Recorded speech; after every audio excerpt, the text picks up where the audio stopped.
I have just chaired a meeting of the Government's Emergency Committee, COBRA, where we discussed the details of and the response to the appalling events in Manchester last night. Our thoughts and prayers are with the victims and the families and friends of all those affected.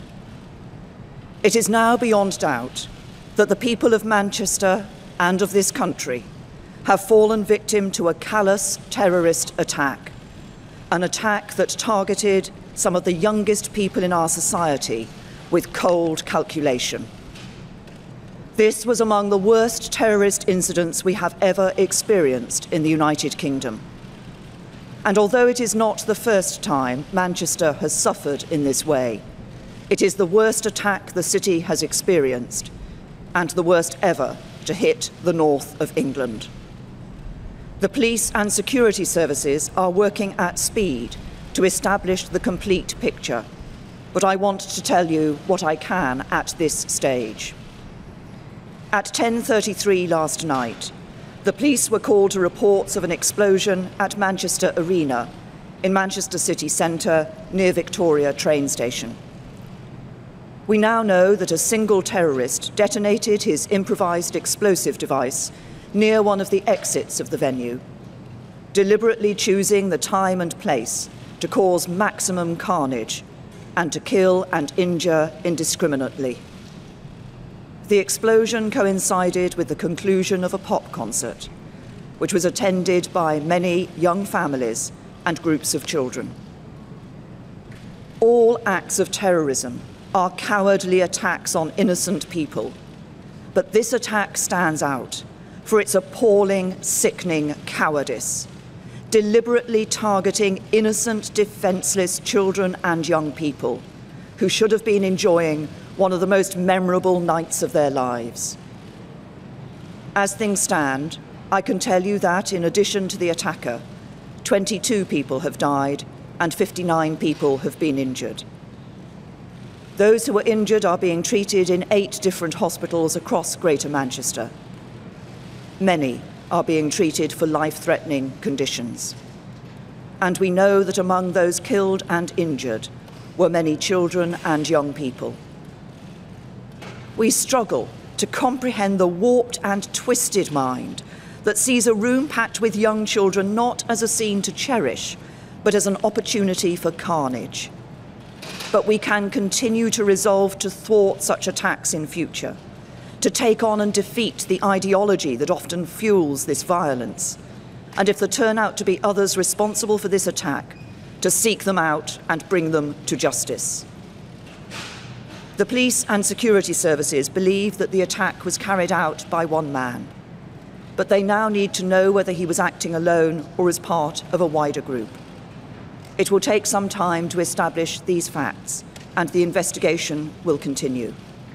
The police and security services will be given all the resources they need to complete that task.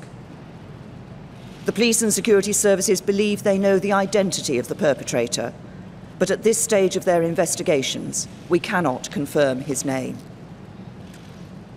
The police and emergency services have, as always, acted with great courage, and on behalf of the country, I want to express our gratitude to them.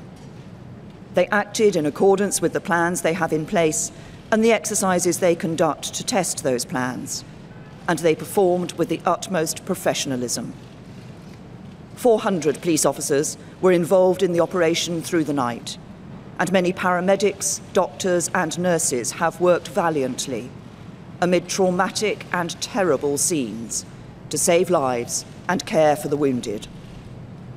Significant resources have been deployed to the police investigation, and there continue to be visible patrols around Manchester, which include the deployment of armed officers. For people who live and work in Manchester, there remains a large cordon in place around Manchester Arena and Victoria Station, which will be in place for some time. The station is closed and will remain closed while a detailed forensic search is underway.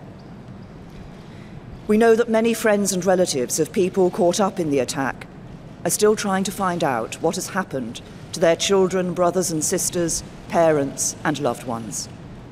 So please, Think of those people who are experiencing unimaginable worry. And if you have any information at all relating to the attack, please contact Greater Manchester Police. The threat level remains at severe.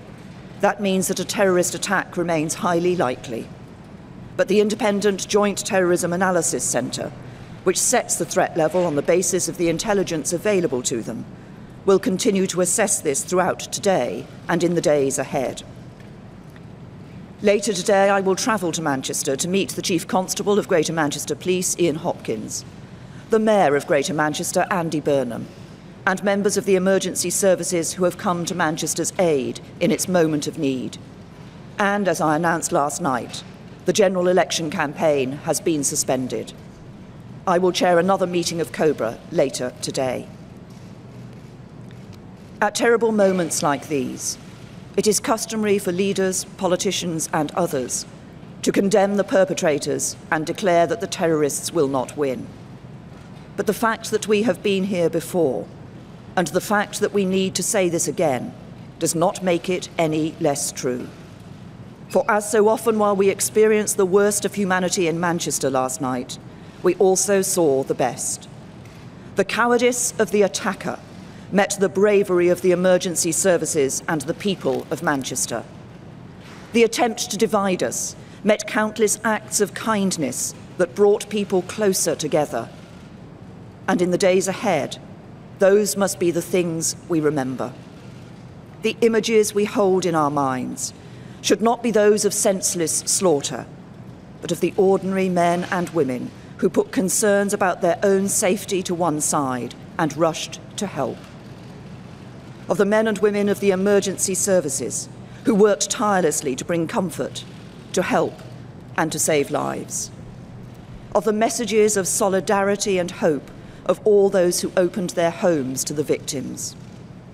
For they are the images that embody the spirit of Manchester and the spirit of Britain, a spirit that through years of conflict and terrorism has never been broken and will never be broken.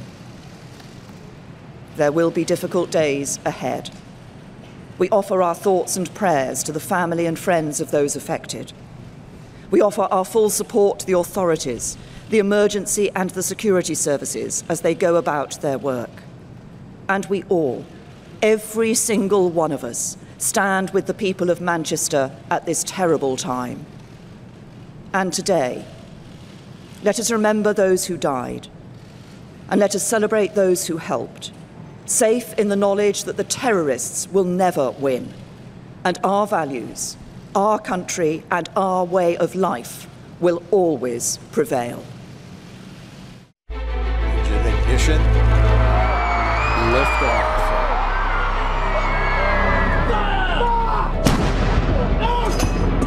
If you don't represent women in politics,